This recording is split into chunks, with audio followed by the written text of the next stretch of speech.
Love, life, and lessons from the past. Only at Dear Mags FM with DJ Chin. Dear Mags FM. Alam mo yung ikaw lang yung nagmamahal. At kahit na anong pakita mo na minamahal mo siya, ni ayaw ka man lang tingnan. At dama mo na hindi siya interesado sa'yo. Itago niyo na lang ako sa pangalang Paula. Alam mo, at tagal ko ding kinimkim ang pagmamahal sa dibdib ko.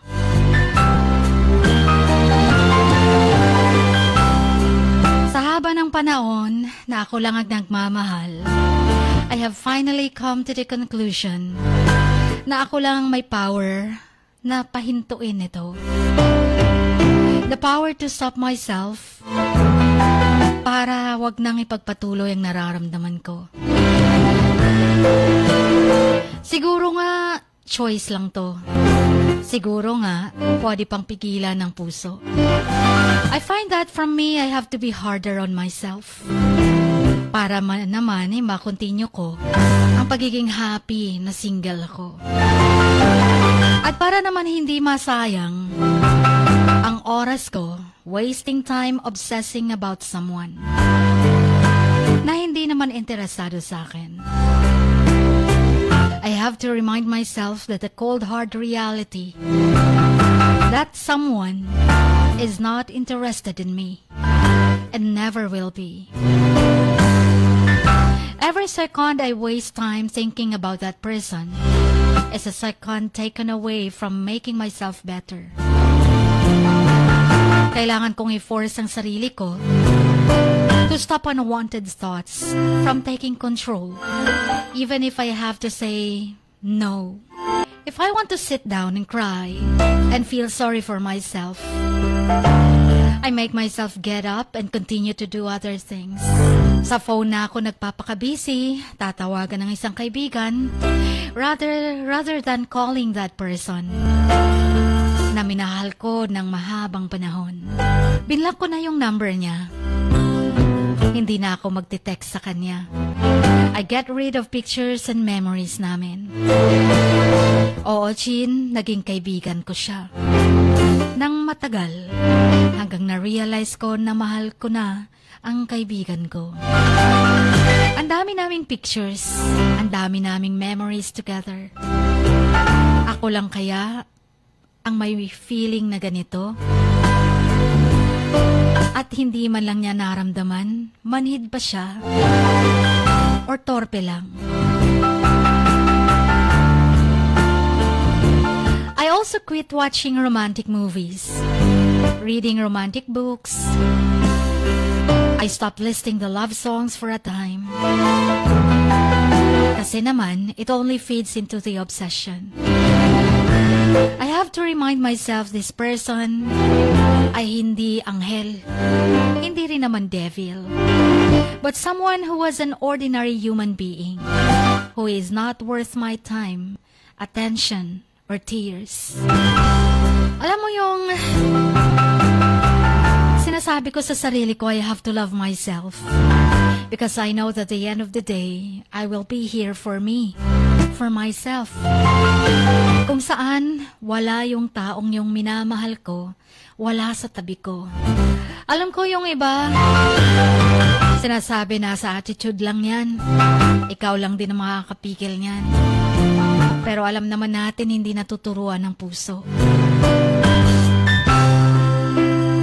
You can tell that it's love from the fact that no matter what you do, no matter what to do to try and prevent yourself from feeling this way, sumisige pa rin. Nagko-continue pa rin. Sometimes, sabi mo nga, kapag hindi mo na nakikita yung person, baka pag hindi ko na siya nakikita lagi, paglalayo na ako sa kanya, maybe I'm finally getting over them. Yun lang ang akala ko.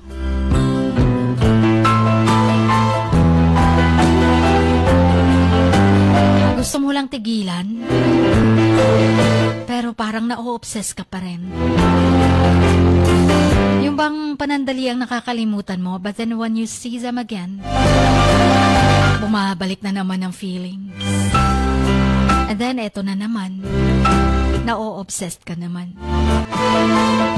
The most frustrating and upsetting part is yung makikita mo yung mahal mo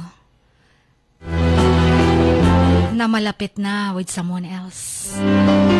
Yung bang pakiramdam mo may nararamdaman siya dun sa taong kasama niya. Kung makatingin siya, yung ninanais mo na sana ikaw na lang tinitignan niya. Yung bang naiisip mo, nai-imagine mo na hinahalikan niya yung kasama niya, kinakuddle niya, and cuddling someone else brings you unwanted flashbacks.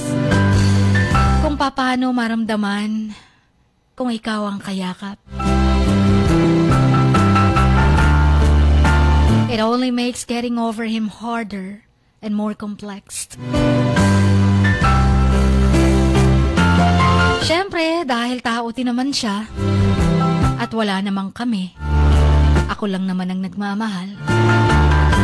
You cannot stop him from falling in love din sa iba. Kaso nga lang, lalong nagpapahirap sa'yo. Lalong nagdurugo ang puso mo. Imagining him with someone else at masaya, ang sakit-sakit na. Yun pa kayang makikita mo in reality. Alam mo yung the worst time to be missing him, yung nasa depression stage ka. When it's dark and you are tired, laying on your back in bed so still. Nakatitig sa kisame, tulala, tapos siya na naman agad ang pumapasok sa isipan mo. You can hardly even cry. Kasi pakiramdam mo, kulang ka. Tapos, bumibigat ang dibdib mo, sumasakit. Dahil iniisip mo, hindi ka mahal ng mahal mo. Tapos, bumabalik na naman yung memories ninyo.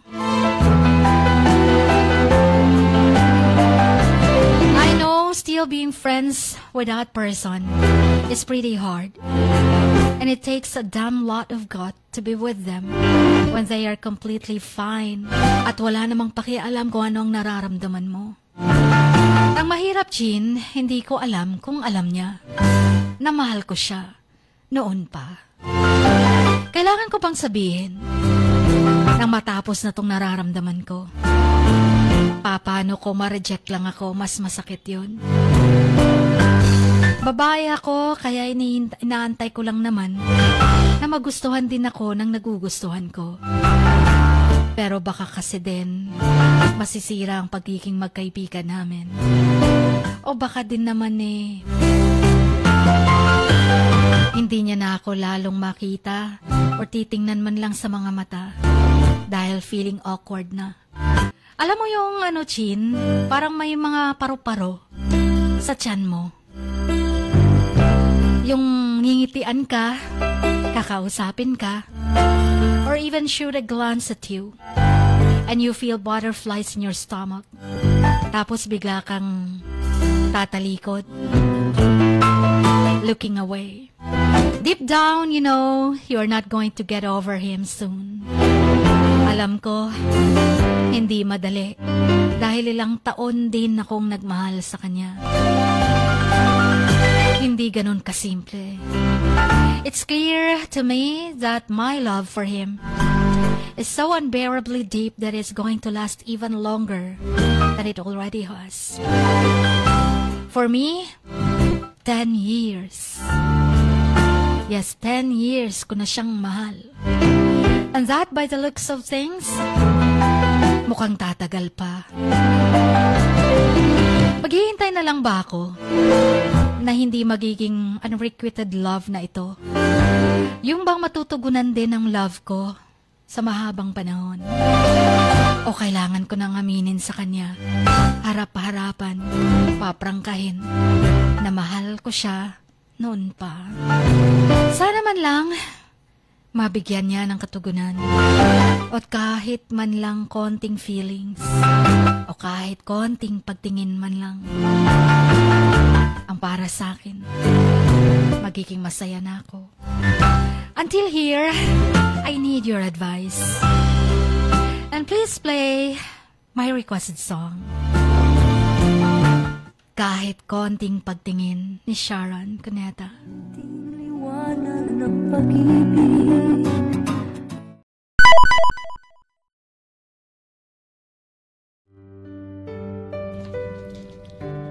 Sa bawat pagluha mo, may nakatagong kwento. Sa bawat ngiti mo, may gustong sabihin ang puso mo. At sa likod ng iyong halakak at maging sa pagkabiko mo, may mensaheng nakabalot sa iyong pagkatao.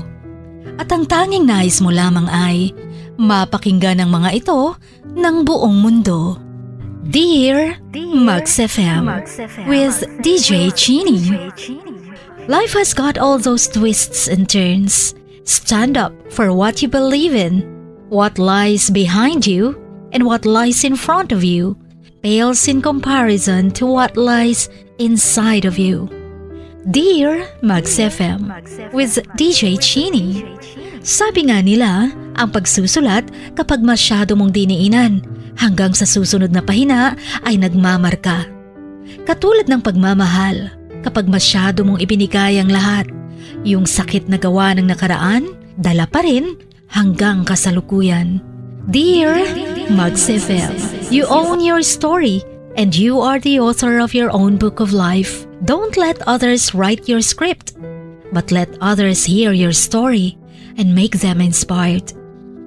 Kaya sumulat na, maging bahagi ng aming programa, Dear Max FM with DJ Chini, tuwing Lunes hanggang Biyernes, 1:00 hanggang 3:00 ng hapon sa Max News FM, Sock Sargent. Love, life, and lessons from the past, only at Dear Max FM with DJ Chini.